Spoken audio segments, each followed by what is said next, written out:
CondoCast, o podcast do seu condomínio. Olá pessoal, bem-vindos ao episódio número 24 do CondoCast, o podcast do seu condomínio. Eu sou a Carla, estou aqui com a Dani, a Olga e o nosso convidado super especial, Ailton Tertuliano, que se você não assistiu o primeiro episódio com ele, volta lá no episódio anterior para você entender tudo. Ele que é consultor, é empresário, é gestor de negócios, é palestrante e ele está falando sobre os 4 pilares da gestão condominial de sucesso. Nós já abordamos o primeiro pilar e hoje falaremos do segundo, não é mesmo, Ailton? Sim. Que é qual? Nós vamos falar sobre o pilar da organização, tá? Que a gente linka com uma ação que é coordenar os recursos do condomínio. Condomínio é uma estrutura com muitos recursos, tá? Então, para a gente pensar aqui de uma forma bem simples, vamos classificá-los entre estruturais e sistêmicos. Tá? Nós temos também os recursos humanos do condomínio, que são moradores e servidores. Nós temos os equipamentos e tecnologia aplicada ao condomínio, né? Então, nós temos também as finanças. Quando a gente olha para essas 4 coisas, nós estamos falando de elementos ligados aos recursos que precisam ser organizados, precisam ser colocados em ordem. Mas eu já fiquei curiosa do quais são os estruturais. A própria estrutura física? A própria estrutura física do condomínio. Por que sistêmico? Porque nós temos sistemas no condomínio. Então, você tem um sistema elétrico, hidráulico, de segurança. Vamos pensar, por exemplo, no sistema de segurança do condomínio. Você tem lá o fechamento de perímetro, seja por cerca elétrica, concertina, câmeras, sensores. Eu tenho todo o controle de acesso, que pode ser automatizado ou não. Na maioria dos condomínios hoje já está automatizado. Então, tem um sistema de automação acompanhado de um outro sistema de tecnologia. Existem condomínios, por exemplo, que hoje você tem lá um sensor de biometria facial, né? Então, aquele equipamento está lá para poder fazer o controle de acesso. Então, a pessoa passa, simplesmente registra o rosto dela e os acessos são abertos no condomínio. Ela vai até o apartamento dela, né? Então, existem situações bastante interessantes que nós vemos hoje, por exemplo, do olho mágico na porta do apartamento, né? Então você consegue ter todo esse controle com tecnologia até a entrada do apartamento. E aí o morador acompanhando isso, por exemplo, através de um app ou recebendo um alerta no app. Como que essas coisas funcionam muito bem? Se elas tiverem sido organizadas, se estiver dentro de um processo de coordenação. Então o síndico, quando ele assume um condomínio, ele recebe toda essa estrutura na mão. Então seja a própria edificação do condomínio, e aí quanto a isso, coordenar esse recurso também tem a ver com zelar, cuidar, né? Porque, por exemplo, equipamentos. Eu tenho que ter o zelo de que eles estejam funcionando adequadamente. E os condôminos vão avisar, né? Primeira microfalha já começa ali no WhatsApp. Sim, exemplo, o elevador. Elevador, né? Elevador tem que funcionar certinho, tá? Porque se o elevador para, e aí a pessoa mora no 18º andar, imagina um senhor idoso, ele não vai subir as escadas. Não consegue chegar em casa. O mercado, cheguei com compras. Mas aí o impacto, né? Quando tu fala organização, também é no sentido do síndico já saber, nossa, ele não vai prever quando falha, mas quando falhar eu já sei para quem que eu vou ligar, qual é a solução alternativa. Perfeito. Então eu tenho, por exemplo, estruturas físicas e sistêmicas, tá? Um exemplo é o portão do condomínio, tá? Então ele tem toda a sua automação, eu tenho que ter o contato de uma manutenção para poder chamar, porque ele tem problemas recorrentes. Então, de tempos em tempos, ele tem problema de fadiga por utilização, pode acontecer um acidente, pode, por exemplo, ter um problema de energia elétrica, de alimentação de energia e tal. Então, eu tenho que ter à mão ali contatos de pessoas que vão resolver esses problemas. O síndico consegue atuar bem se ele tem bem organizadinho cada um desses sistemas e aquelas pessoas que vão ajudá-los a solucionar problemas quando esses sistemas apresentarem algum tipo de falha. E é por isso que você falou que as coisas meio que se interligam, porque isso tudo tem que ser planejado, né? Exatamente. Exemplo, nós falamos que no planejamento você tem que fazer uma vistoria no condomínio. Aí ele vai lá e dá uma volta no condomínio e entende, olha, eu tenho caixa d'água, bomba, motores diversos, piscina. Tá, se der problema esses equipamentos, a quem eu vou chamar? Não é só o zelador. Eu tenho que pensar nos técnicos que vão ajudá-lo. 24 horas, né? Quem que eu consigo chamar de dia? Quando eu estiver viajando como síndico, que é o que a gente falou também, né? O síndico não pode perder a vida pessoal. Então também eu imagino que deixar isso, uma lista de contatos ali com quem, né? Não naquele meu caderninho, a caneta, né? Eu imagino que isso também deveria estar colocado na nuvem, em algum sentido que alguém possa acessar de confiança. Uma coisa que me chama muita atenção são grupos de WhatsApp de síndicos. Eles são muito colaborativos. Mas eu vejo um problema muito grave ali. O síndico mandando uma mensagem, alguém, por favor, eu tenho um técnico para bomba. Né? Mas por que você não tem esse contato? Sabe? Você vai chamar num grupo de WhatsApp um estranho, se você não teve uma experiência, você não sabe quem é, no momento de urgência vai custar muito mais caro, tá? Então, o que eu digo em relação a essa questão de organizar os recursos? Você estando organizado, você coordena como um maestro a realização dessas coisas. O síndico, ele não pode se aventurar, por exemplo, a sair de madrugada do apartamento dele de roupão para resolver um problema elétrico no condomínio. Ótimo, é verdade. Eu vou lá no quadro de energia, no disjuntor. Você não faz isso, porque no dia que você fizer, a massa condominial vai entender que aquilo é um direito adquirido. Agora, sempre você vai ter que fazer. Esse síndico vai estar lascado. Ele vai aprender de elétrica, de engenharia, de tudo. Daí se Não, o carro dele vai estar a serviço do condomínio, a família dele a serviço do condomínio, o tempo dele. Então, se ele consegue coordenar isso bem, a partir do WhatsApp, por exemplo, aconteceu uma emergência, ele vai chamar o técnico e vai avisar no grupo do condomínio. Pessoal, já tomei as providências. Pronto. Isso ele consegue fazer porque ele é uma pessoa organizada. Então, quando você vai eleger uma pessoa no condomínio, você tem que se perguntar, essa pessoa é capaz de coordenar os recursos? Porque se a vida dela está desorganizada, como é que ela vai cuidar de toda essa organização aqui? Esse é um detalhe bastante importante. Porque é curioso, por exemplo, eu trabalhei com grupos internacionais e pessoas em posição de gerência, de diretoria, não podiam ter problemas financeiros, por exemplo. Interessante. Por quê?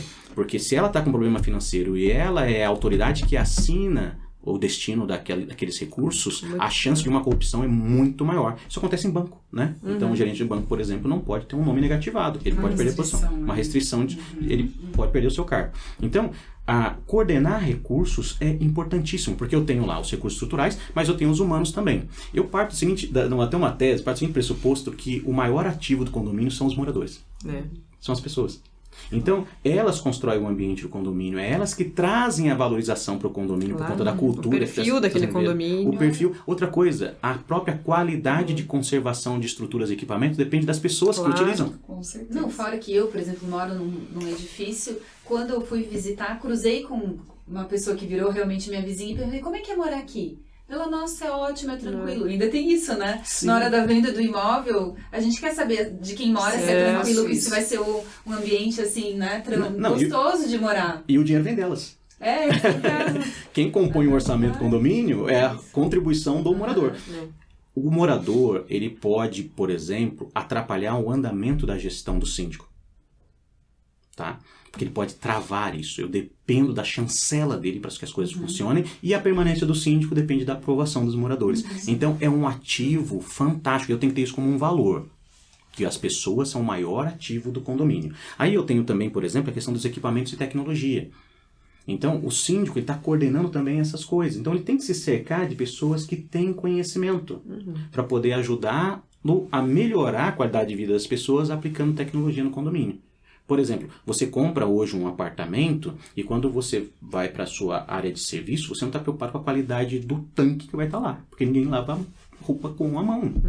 Eu tenho que pensar se eu consigo configurar ali a minha lavadora, secadora. Para 2 aparelhos simultâneos. Isso, como é que vai ficar? Então, a tecnologia já está dentro da nossa realidade. Então, o síndico ele tem que trazer isso para o condomínio também. Ele tem que se tornar cada vez mais tecnológico. Aí o síndico vai ter o desafio da inovação. Os condomínios agora, principalmente em alguns empreendimentos novos, eles estão vendendo experiência. Exato. Não se vende mais só a moradia, só um teto. Vende-se a experiência. E muitas construtoras já estão se alertando para isso. Não, porque, desculpa, eles não estão vendendo a coisa, estão vendendo a sensação. Né? Então, você passou da ideia da coisa agora. Porque condomínio, nós estamos falando da copropriedade, domínio em comum de uma coisa, né? Por diversos proprietários ou partes dessa coisa. Só que agora está vindo agregado a coisa, a experiência, as sensações que essa coisa pode me proporcionar. Não, mas o que eu ia falar é que a tecnologia traz muito conforto pro condomínio, né? Quando que a gente vai pensar que você vai sair de casa sem chave, sem nada, chega lá, portaria, eu tenho aquela chavezinha elétrica, né? Entro, então assim, traz muito conforto, só que esse conforto também tem um preço. Exatamente. Da questão da finança também. Tem um preço. Então, organizar as finanças do condomínio, eu tenho para mim que é uma das tarefas vitais do síndico. Porque ele tem que ter um plano orçamentário. Tá? Então, de novo, as 4 funções da administração estão vindo aqui. Coordenar recursos tem a ver com planejamento orçamentário, o cuidado de ações de arrecadação, e aí é integralizar a receita plena no caixa do condomínio, a aplicação fiel ao plano dos recursos. Destinar para aquilo que foi combinado. Aprovado, perfeito. Eu estava discutindo numa das aulas da formação, por exemplo, condomínio que tem excesso de conta corrente. O síndico se gaba, eu tenho 300 mil reais na conta excesso condomínio. de fundo de reservas, coisa assim? Não fundo de reserva. fundo de Enquanto reserva, reserva, aquele valor não tem destinação, não existe um carimbo Fica sobre aquele parado valor. ali. E aí ele diz, eu tenho esse fundo aqui que se eu precisar para uma questão trabalhista eu vou usar. A minha pergunta é, você hoje é o síndico e tem essa consciência, amanhã vem um novo síndico. Se esse valor não tem uma rubrica destinada, não está carimbado esse dinheiro, isso aqui vai se tornar um projeto mirabolante daquele síndico. Do hall de entrada com mármore, né? Pô, perfeito. Então, o que você faz? Se você tem um excesso de caixa, primeiro, houve um erro de planejamento. Você tem que arrecadar o necessário para cumprir com os compromissos. Porque cota condominial é o quê? É rateio de despesa outrora assumida. Ou seja, eu projetei aqueles compromissos, fiz o rateio com as pessoas em relação às suas contribuições, tem que satisfazer aqueles compromissos e ter o saldo de fundo de reserva que já está destinado numa rubrica no numerário. O objetivo não é aferir lucro. Perfeito. Apesar que o condomínio tem que gerar resultado. Que é não valorização patrimonial. Não claro. excesso, não, né? Não a sobra. Não a sobra. E aí, uma coisa que é interessante sobre a coordenação de recursos, que o síndico que coordena bem recursos de condomínio, ele conduz o condomínio à valorização. Com certeza. Ele provoca a valorização condominial. Então, falando de finanças, eu tenho que ter o plano orçamentário, as ações de arrecadação, a aplicação adequada do recurso e monitoramento e controle financeiro. Então, o síndico ele não tem que ter acesso a um relatório no final do mês. Ele tem que acompanhar no seu dashboard, sabe, just in time, o que está acontecendo com as finanças do condomínio. Sabe, eu não posso abandonar e delegar para um terceiro e lá na frente eu vou tomar pé disso. O Conselho Fiscal do condomínio muitas vezes se manifesta uma vez por ano para avaliar as contas. Ou seja, depois que tudo já aconteceu. Sabe? Então é um negócio perigoso. E aí, uma coisa que a gente defende muito é que quanto à coordenação de recursos financeiros, o síndico tem que responder à necessidade da arrecadação plena das cotas condominiais. Tá? Então ele tem que ter isso como um valor. É inadmissível conviver com inadimplência. Então ele tem que tomar providência para aplicar ferramentas para que possa vencer esse problema. E como a gente vence isso? Com cobrança eficiente e eficaz.